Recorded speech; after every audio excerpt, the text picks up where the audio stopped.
Magandang araw sa inyo mga ka-59. Ngayong araw ituturo ko sa inyo kung paano mag-logbook ang isang security guard.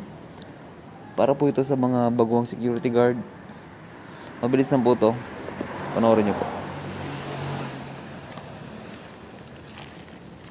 Ito yung ginawa ko. For example lang ito itong ginawa ko.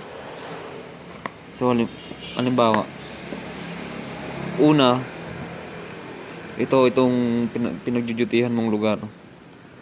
Halimbawa, Pinamalayan College.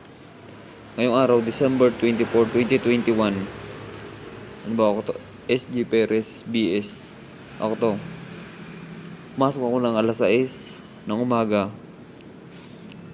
At 12 hours to at matatapos yun ng alas 6 din ng hapon. Kung sa military time, 1800. Alas 6.